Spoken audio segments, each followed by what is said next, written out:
For I am not ashamed in the gospel of Christ, for it is the power of God unto salvation. Amen? Romans chapter 1 verse 16. Kaya po mga minamahal, mahalaga po kapatid, na huwag pong ikahiya, mga minamahal, ang iyong pagpapahayag ng Ebanghelyo ng ating Panginoon. Praise the Lord. At mga minamahal, kagaya po ng nasabi ko po nung last na po tumayo, mga last 2 Sundays ago, mga minamahal, sinabi ko po kapatid na every time na magkaroon po tayo ng service, gusto ko po mga minamahal na basahin itong 3 talata sa Biblia, mga minamahal, na ito po ay napakahalaga bago po tayo dumako sa ating pong pinakatema sa araw po ito. Basahin po natin kapatid dito po sa Ephesians chapter 2 verse 8, 9, and 10. Mga minamahal, tayo po ay sama-sama na magbasa.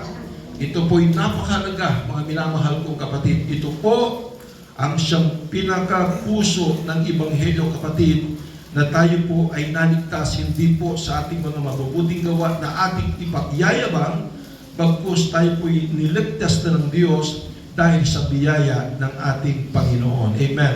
Ang sabi po dito mga minamahal, Ephesians chapter 2, 8, 9, tayo po ay sabay-sabay na magbasa. Sapagkat sa biyaya kayo'y nangaligtas sa magitan ng pananampalataya.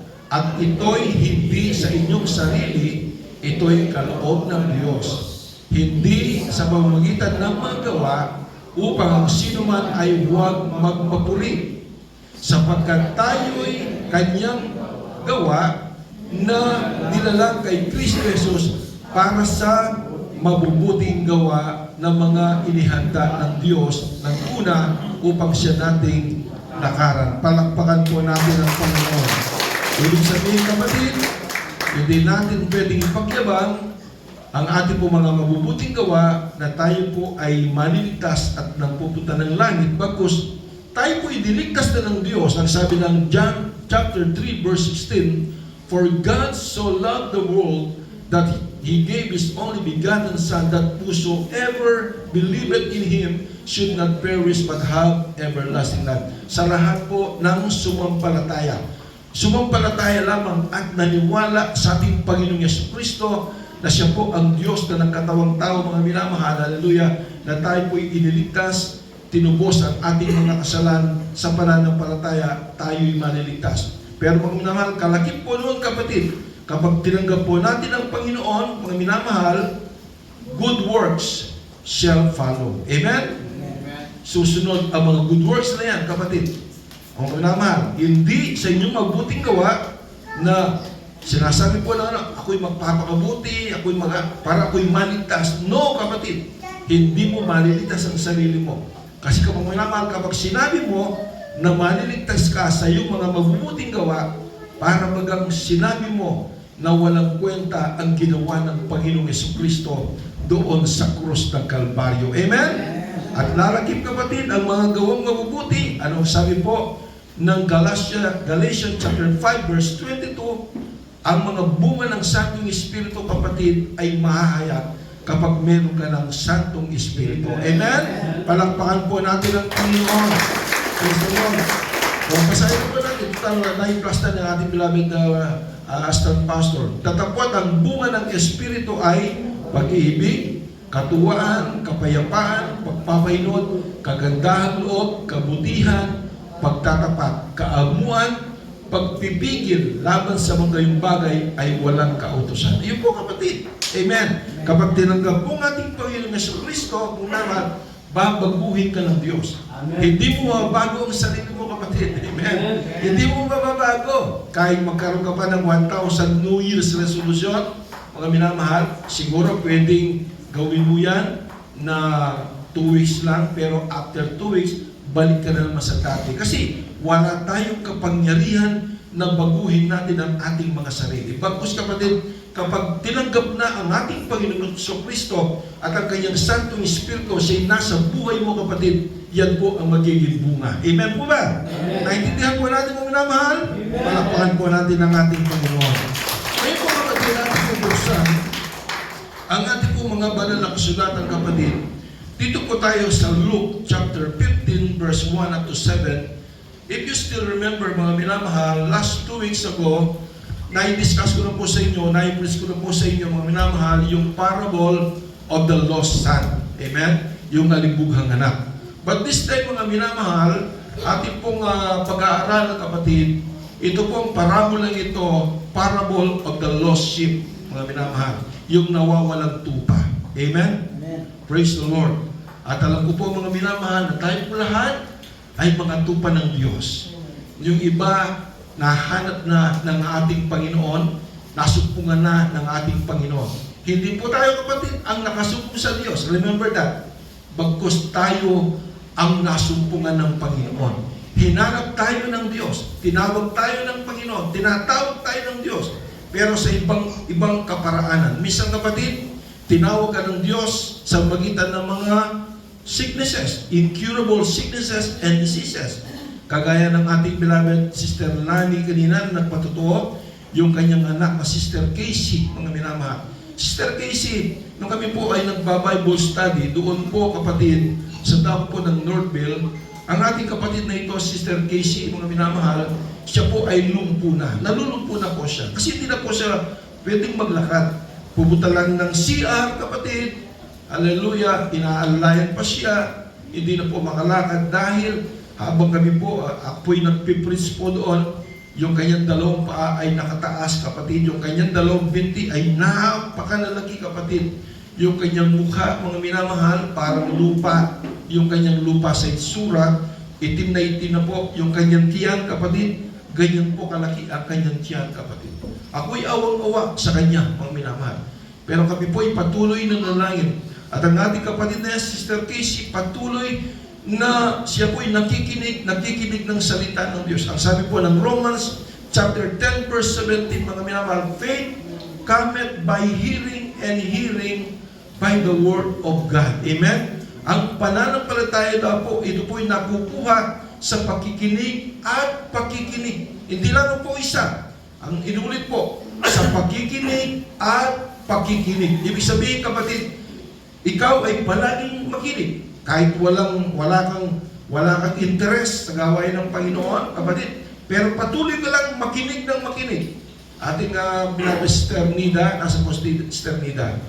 Ating beloved Sister Nida, patutupo niya sa akin, hindi pa lang po niya ipatutuo dito. Dati raw po, kapag ini-invite ko siya, iniiwas-iwasan po niya ako. Totoo po yun. Minsan talagang tinatawagan ko po sila na dumalo, mga minamahal, kaysa sa hindi lang sila dumalo.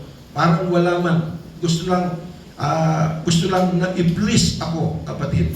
Dahil ako'y konsihal at siya isa sa mga staff ko, kapatid. So, piniplease lang ako.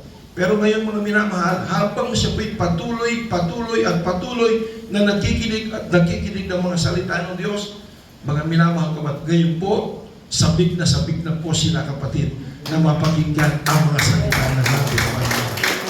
Praise the Lord! Everybody say, praise the Lord! Yan po'y kaparaan ng Diyos. Minsan tatawagin ka ng Panginoon sa pagitan ng mga karamdaman, kapatid. Akala mo kung minamahal, ordinary lang po yan. Bakit nagkaroon ka ng karamdaman? Kasi tinatawag ka na ng Diyos. Yung karamdaman mo, mga minamahal, yun po ang nagsisilbing tinig ng Panginoon. Ngayon, ano ang gagawin mo ngayon? Kung may pera ka, kapatid, uubusin mo muna ang lahat ng pera mo, kapatid, dahil umaasa ka sa iyong sariling lakas. Amen. Napapagaling ka dahil sa iyong sariling pera. Pero kung minamahal, kapag wala ka na, kapatid, anong gagawin mo? Wala ka nang gagawin ngayon, kundi hanapin mo ngayon ang tinig ng Panginoon kasi tinatawag ka ng Diyos. Amen. Yung iba po may mga problema, kapatid. Yung iba po depressed po sila. Yung iba, alos pagpakamatay na po sila, kapatid. Hallelujah. Pero nung sila po'y tawagin ng Panginoon, mga minamahal, hallelujah, at sinunod po nila, hallelujah, sa magitan ng mga manggagawa, sa magitan ng kanilang mga kaibigan, sila po'y naimbitahan sa gawain ng ating Panginoon. At nung sila po'y tumanggap sa ating dakilang Diyos, ang ating Panginoong Jesucristo, nagpatuloy po sila sa kanilang paglilingkod. At ngayon, sila'y nagpapatotoo na sila'y pinako, sila'y pinagaling ng ating Panginoon. Patuloy ng ating Diyos na pinagtitipunan sa buhay ng Diyos. Amen! Everybody say, praise the Lord. Praise the Lord. Sa Luke, mga minamahal, chapter 15, verse 1, ating po pagalan to kapatid, yung the parable of the lost sheep. Parabola o talinghaga patungkol, mga minamahal, hallelujah, sa nawawalang tupa. Praise God. Ang po kasabi dito, nagsisilapit nga sa kanya ang lahat ng mga maniningil ng buwis at makasalanan upang makinig sa kanya. Lahat ng mga publikano, mga maniningil ng buwis, makasalanan, sila po mga minamahal, hallelujah, ay lumapit sa ating Panginoon at nakikinig po sila.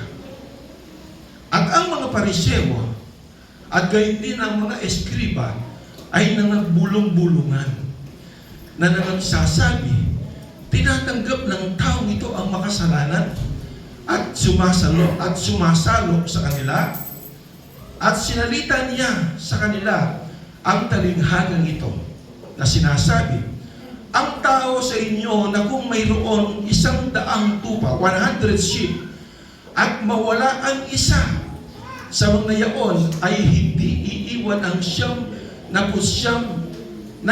sa ilang at ahanapin ang nawawala hanggang sa ito'y kanyang masumpungan. At pagka nasumpungan niya, ay pinapasan niya sa kanyang balikat na natutuwa. At pag uwi niya sa tahanan, ay titipunin niya ang kanyang mga kaibigan at ang kanyang mga kapitbahay na sasabihin sa kanila, makipagkatuwa kayo sa akin sapagkat nasumpungan ko ang aking tupang nawala. Ulitin po natin yung kapatid, basahin po natin. Sapagkat nasumpungan ko ang aking tupang nawala. Sinasabi ko sa inyo na kayo din magkakatuwa sa langit dahil sa isang makasalanang nagsisisi kaysa 99 na taong matutuwid na di nangangailangan ng pagsisisi. Palakpakan po natin. Praise the Lord. So ang ating pag-aaral, mga minamahal, pinagpagkatang po nating, mga minamahal, the lost sheep.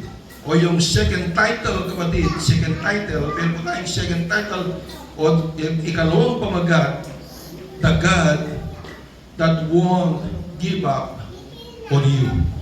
Ang Diyos na hindi susurrender sa inyo, mga minamahal. Amen.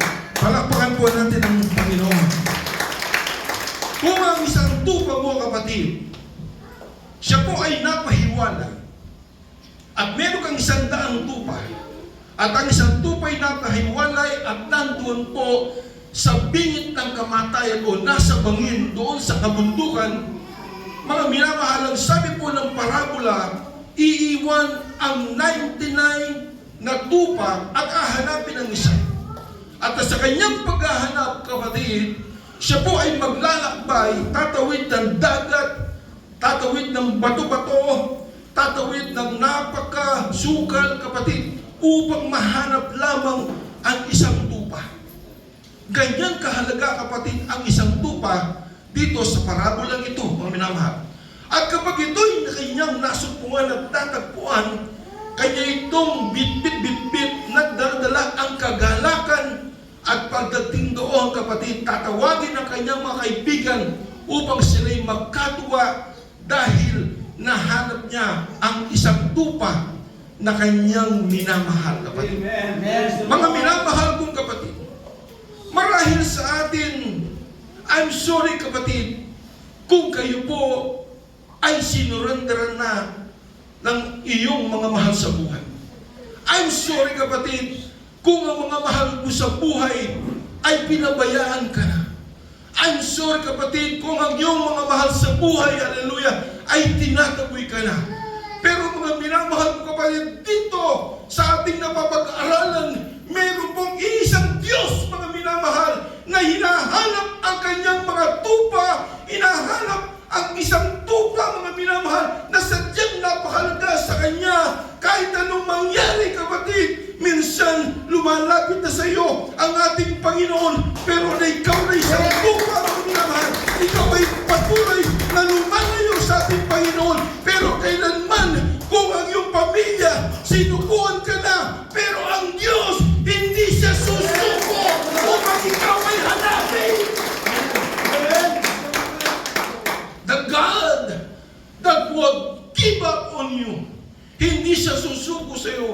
mga minamahal, hindi sa susuko upang hindi ka mahanap. Mga minamahal, minsan nag-iisip po tayo, sino po ba tayo? Tayo po'y mga makasalanan. Wala tayong pag-aari kundi ang ating kasalanan. Wala tayong may pagmamalagay sa ating Panginoon. Tayo niligtas lamang ng Diyos, kapatid. Sa magitan ng kanyang mahal na dugo, wala tayo. Pero mga minamahal, meron pong sinabi, kapatid. Dito po sa Ezekiel, chapter 34, verse 12, mga minamahal, na ang Diyos, siya po'y naghahanap sa kanyang mga tupa. Ano bang sabi dito, kapatid?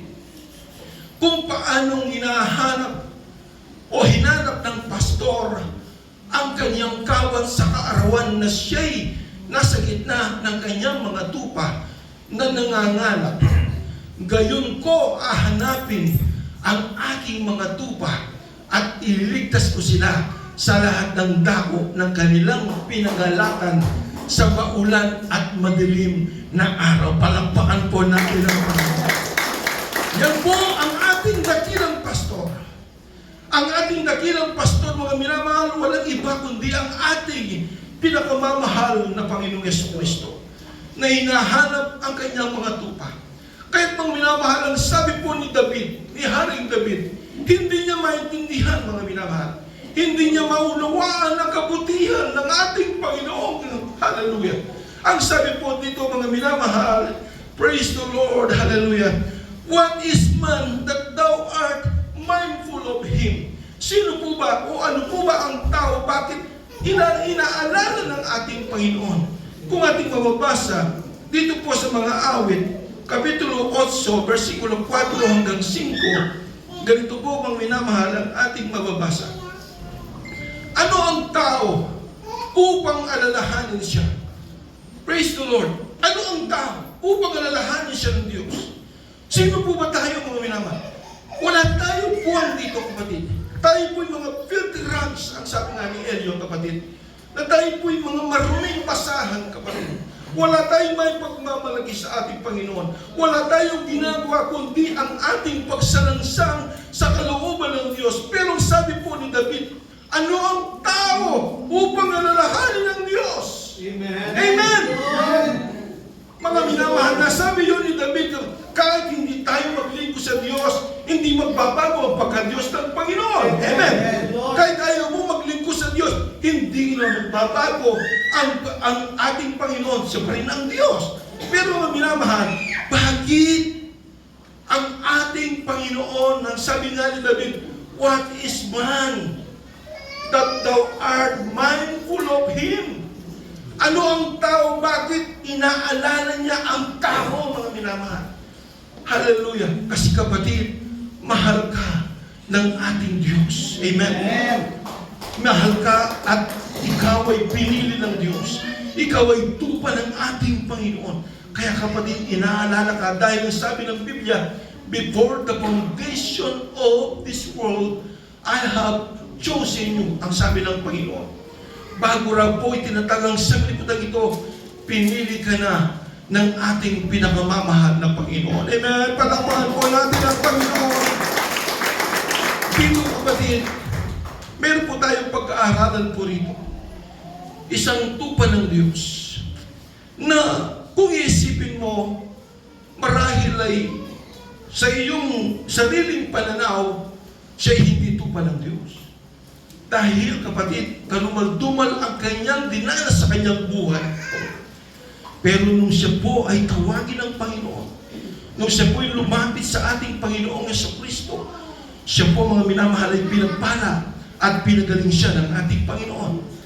Basahin po natin, Mark chapter 5, verses 1 up to 20. Atin po itong himay-himayin, mga minamahal. Himay-himayin ang mga talatang ito na pwede natin i-connect sa ating pong mga buhay nung tayo pa'y hindi pa naglilingkod sa ating Panginoon.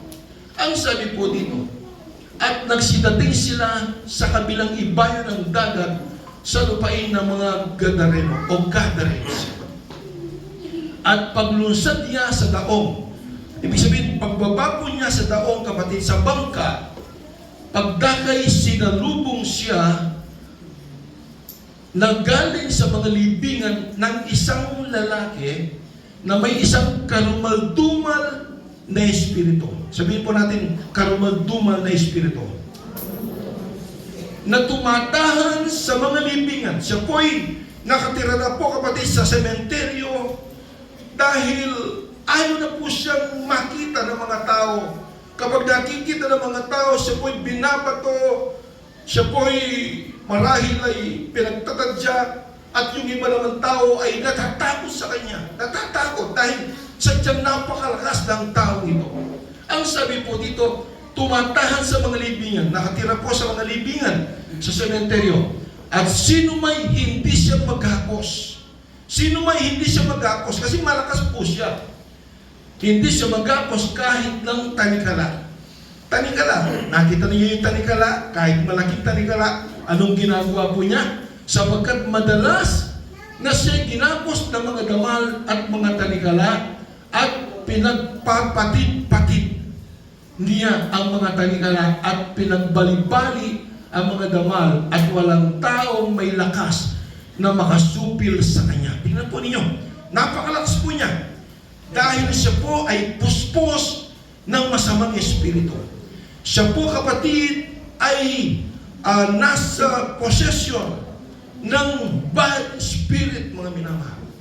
Maging ang mga tao, tinatalian siya ng tanikala, pinagpapatid yung tanikala. Ganyan kalakas. Baka ikaw lang, kapatid, yung tanikala ng aso, kapag tinalian ka, hindi mo na kayang patirin yung tanikala ng aso. Pero dito, kapatid, tanikala na marahil ay malalaking mga tanikala. Pero dahil sa kanyang lakas, kapatid, kaya niyang patirin ang mga tanikala. At palaging sa gabi't araw ay nagsisigaw sa mga libingan at sa mga kabundukan. At ano kanyang ginagawa? Sinusugatan ang sarili ng mga bato. Ganyan, mga minamahal, ka-depress ang taong ito, kapatid. Ganyan kasama yung dinanas ng kanyang buhay. Dahil sa kanyang sakit na nararamdaman, dahil inaalipin siya ng mga masamang espiritu, siya'y sumisigaw araw at gabi, mga minamahal. At ang kanyang ginagawa, siya po'y naglalaslas. Nilalaslas niya ang kanyang sarili. Pinapatay niya ang kanyang sarili dahil sa grabing depression sa kanyang buhay na dumating sa kanya, mga minamahal. At pagkatanaw niya sa malayo kay Jesus, ito na po, kapatid, dahil sa kanyang grabing karamdaman na nararamdaman, dumating sa kanya buhay ang ating Panginoong Jesucristo. Palakpakan po muna natin. Ang sabi po, mga minamahal, at pagkatanaw niya sa malayo kay Jesus, ay tumakbo at siya'y kanyang sinamba. Mga minamahal, bagamat ganun po ang kanyang buhay, siya po'y nasa ilalim ng kapangyarihan ng dyablo, kapatid. Pero talastas po niya, mga minamahal, haleluya, ng kanyang nakita ang ating Panginoong Jesucristo. Siya po ay Diyos, mga minamahal, ang anak ng Diyos. Kaya po siya po'y siya po ay, mga minamahal, ay tumakbo, mga minamahal, kumaripas ng takbo upang salubungin niya ang ating Panginoong Jesus. At ang sabi po sa 7, at nagsisigaw ng malakas na tinig. Ano kanyang sinisigaw? Na kanyang sinabi, ano ang pakialam ko sa iyo, O Jesus? Ikaw na anak ng Diyos na kataas-taasan. Kita'y pinamamanhikan alang-alang sa Diyos na huwag mo akong pahirapan. Mga minamahal ko, yun po ang sumamo o pagsusumamo ng isang taong ito na demon possessed, mga minamahal. Dahil sa kanyang nararamdamang depression sa kanyang buhay, kapatid, nung kanyang makaharap ang ating Panginoong Jesus, siya po'y sumisigaw at nagsusumamo.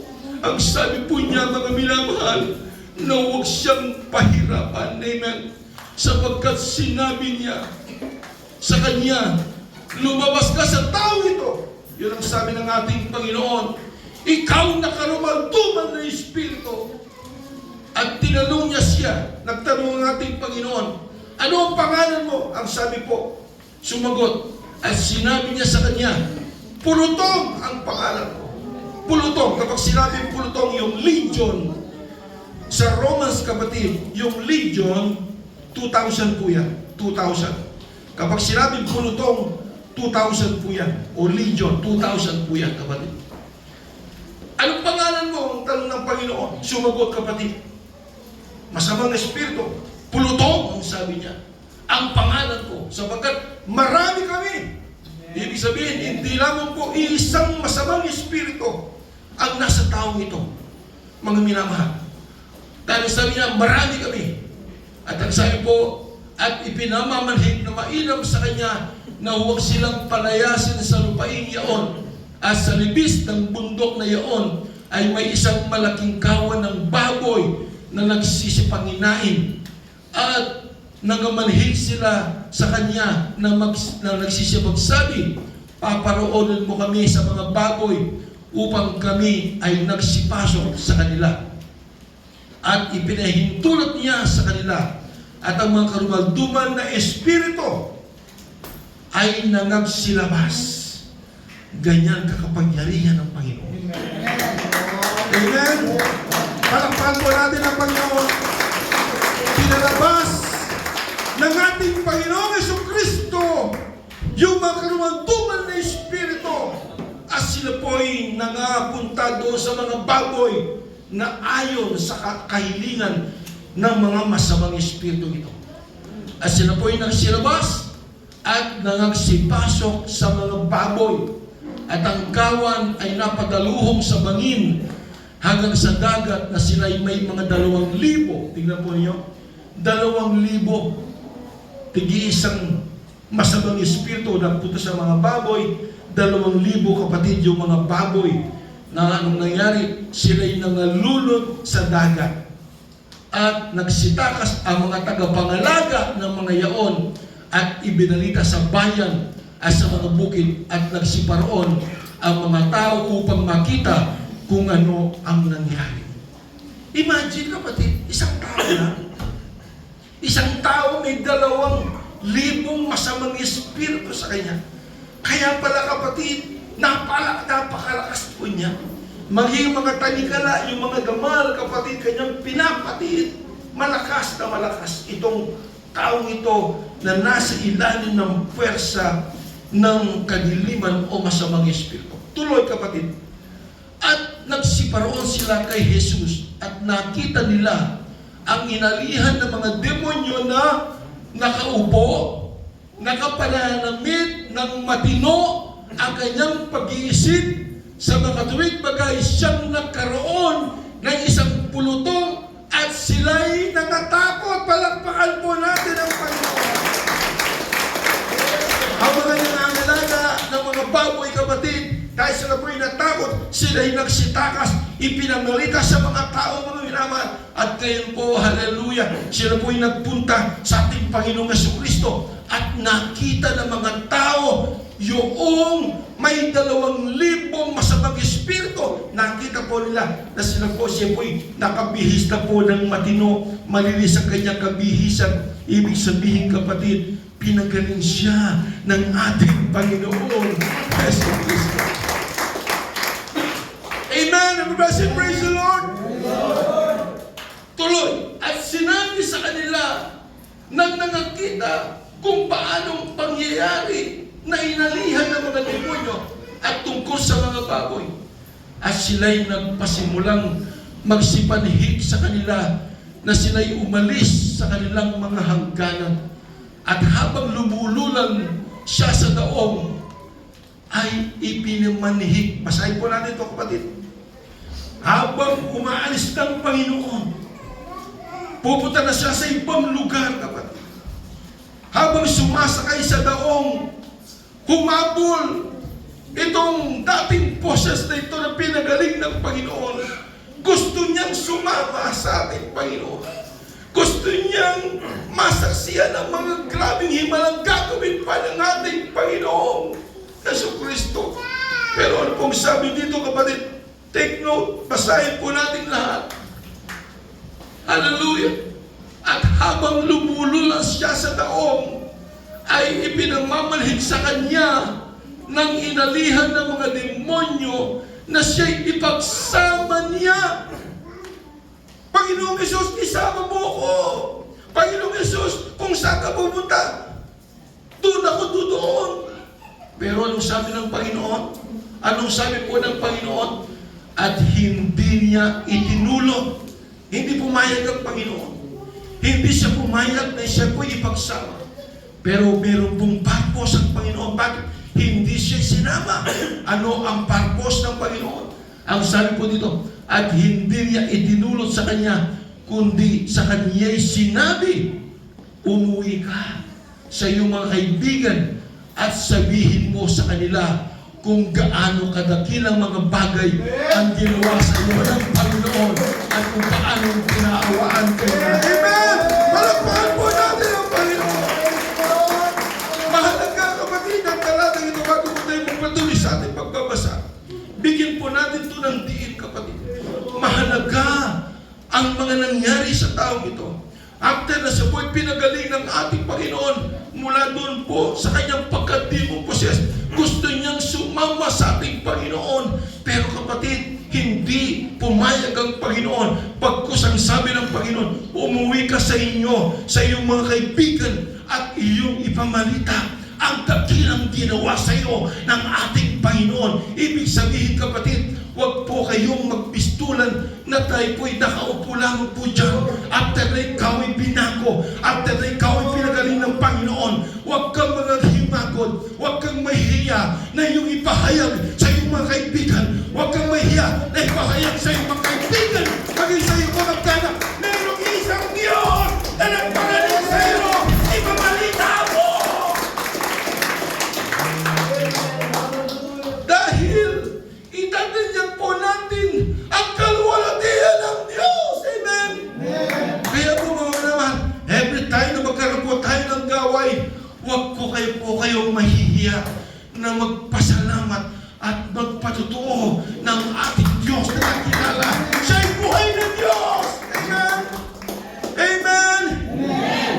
Patuloy ang ating pag-aaral. Ang sabi po dito, mga minamahal, at siya'y yumaon ng kanyang lakad. Ibig sabihin, siya po mga minamahal ay humayo, nagpakita sa mga tao na siya po'y magaling na. At nagpasimulang, ano po? Nagpasimulang ihayag sa Decapolis kung gaano kadakilang mga bagay ang kanyang ginawa, ang sa kanya ginawa ni Jesus, at nangagtaka ang lahat ng mga tao. Palakpakan po natin ang mga. Of course, magtataka ang mga tao, kapatid. Kasi mga minamahal, kilala ang tao ito. Siya'y sumisigaw araw at gabi. Doon po sa libingan, sa sementeryo, kapatid, naglalaslas na kanyang sarili, pinapatay dahil sa sobrang depression. Pero mga minamahal, hallelujah, hallelujah. Anong sabi po dito, mga minamahal? Nagtaka ang lahat ng mga tao na nakakita sa kanya. Marahil tinatanong, sino ang nagpagaling sa tao ito? Isang dating possessed, isang dati na nakatira lamang sa sementeryo, na siya po'y, hallelujah, isolated na sa mga tao, mga minamahal, hallelujah. Pero walang imposible sa ating Panginoon dahil ako'y nagniwala, kapatid, ng tao ito na dati raming demon possessed. Siya rin po isang tupa na hinahanap ng Panginoon, na siya po, kapatid, ay pinili ng Diyos, tagapagmana ng langit at ang buhay na walang hangganan. Palakpakan po natin ang Panginoon. Everybody say praise the Lord. Walang imposible sa Diyos. Gaano man karumi ang buhay mo, gaano man kagrabing nangyari sa buhay mo, gaano man mga minamahal, yung naging hangganan ng buhay mo, ay ikaw ay nandun na sa pag-iisip na magbibigti ka na lang, magpakamatay ka na lang. Pero nung ikaw ay tawagin ng Diyos, anak, wag! Narito ako, tinatawag ka ng Panginoon.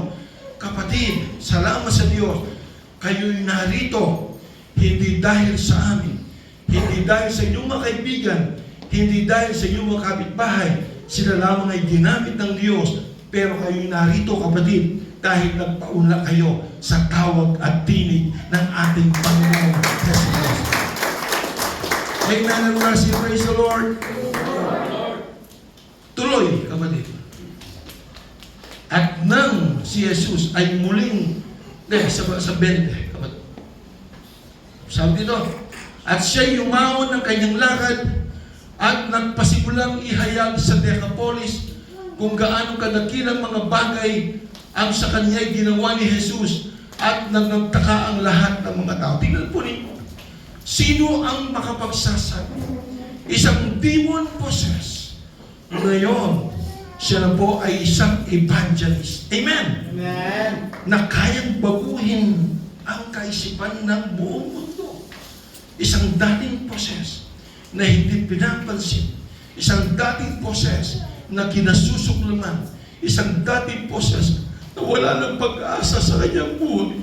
Pero kapatid, nung dumating sa buhay po niya, ang ating mahal na Panginoong Jesucristo, siya pa ngayon ay naging manggagawa. Siya po ngayon ay isang evangelist, naghahayag ng mga salita ng ating Panginoong Jesucristo.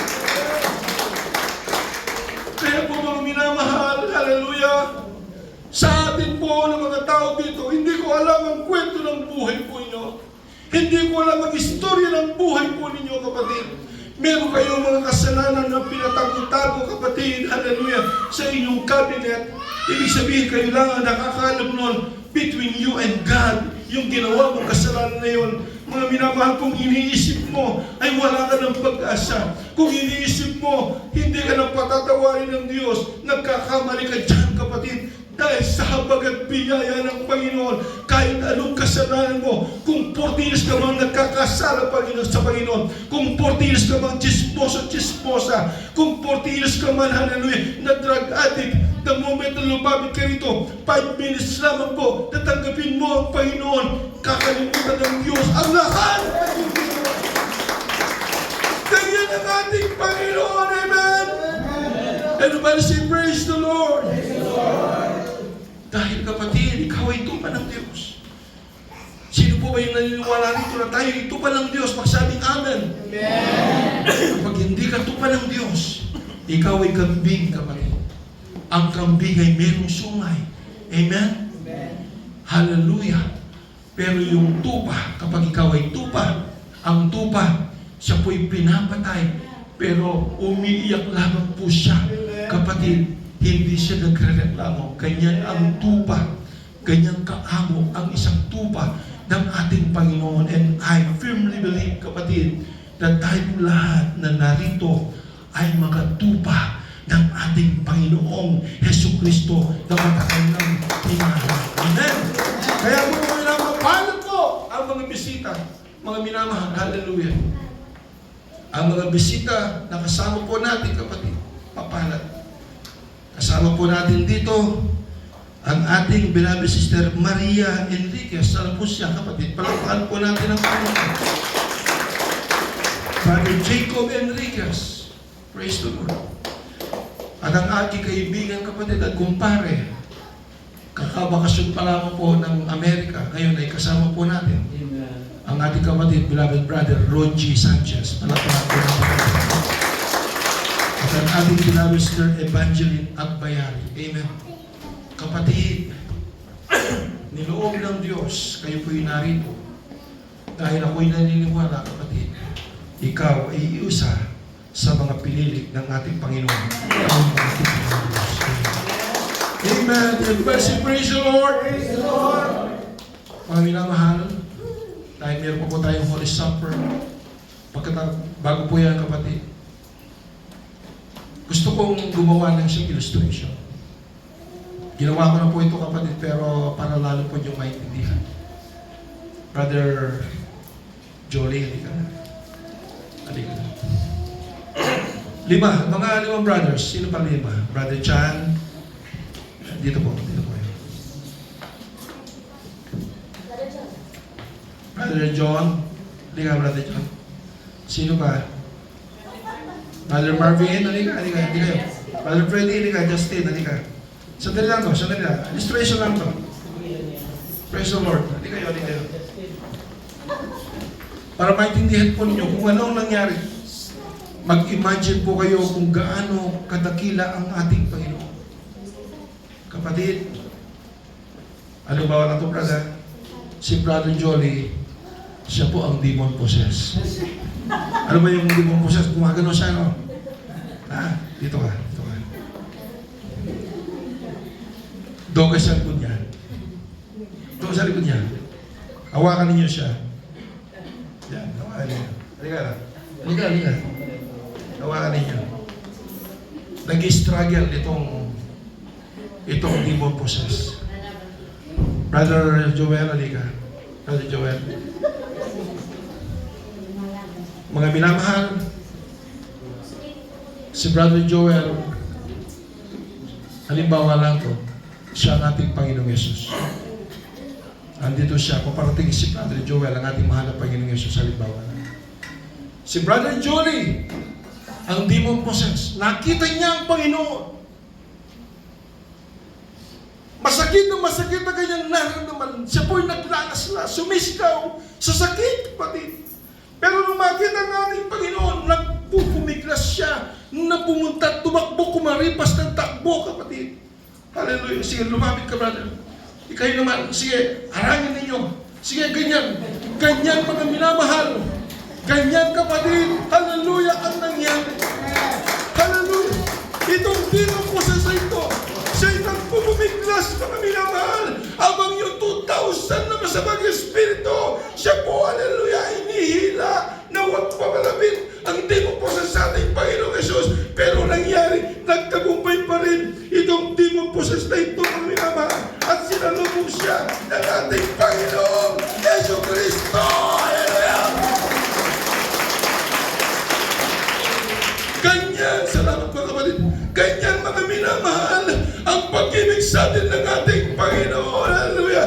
Minsan, inahadlangan tayo ng ating laman. Minsan, sa ating po mga bisyo, inahadlangan tayo ng mga bisyo. Minsan, inahadlangan ka ng iyong mga kaibigan. Minsan, inahadlangan ka ng mga mahal mo sa buhay na huwag kang pupunta sa gaway ng ating Panginoon Yesus. Pero kapatid, pag pumilit ka na pumunta dahil ang Diyos, ang ating Panginoon, siya po'y nakahanda na siya'y yumakap sa iyo. Hallelujah! Na ikaw ay yakapin ng Diyos. Hallelujah! Ganyan! Kabuti ng ating Panginoon! Ganyan ang biyaya ng Diyos! Hallelujah! Palakpakan mo natin ang Panginoon. Ako tayo ng lahat ng namahalay kumayo. Mga minamahal kapatid, alam ko po na hindi ba kayo demon possessed? Wala mo po kayong 2,000 na mga samang espiritu sa inyo. Pero mga minamahal, meron kayong mga kanya-kanyang ginagawa sa buhay na kasalanan. Yan po yung mga masamang espiritu, kapatid, na ikaw ay hinihila at inuudyukan na gawin mo pang magpakasama ng magpakasama, kapatid. Pero mga minamahal, huwag kang magpahadlang, kapatid, sa mga hatak sa iyo ng dyablo. Ang gawin mo, lumapit ka sa ating Panginoong Kristo at ang ating Panginoon. Siya po'y nakahanda, kapatid, na baguhin ang buhay mo na makasalanan at ipang ikaw ay baguhin at bigyan ka ng pag-asa ng buhay na walang hanggan sa piling ng ating pinakamahal na Panginoong Kristo. Amen. Everyone say, praise the Lord. Kaya po mong minamahal, aking pong inihiling, kapatid, bago tayo dumako sa ating pong Holy Supper, mga minamahal, inihiling ko po ang mga kaibigan ko na mga bisita ko nabubuhan. Mga minamahal, hallelujah, na kayo po'y lumapit dito, tanggapin po ninyong Panginoon bago po dumako tayo sa Holy Supper.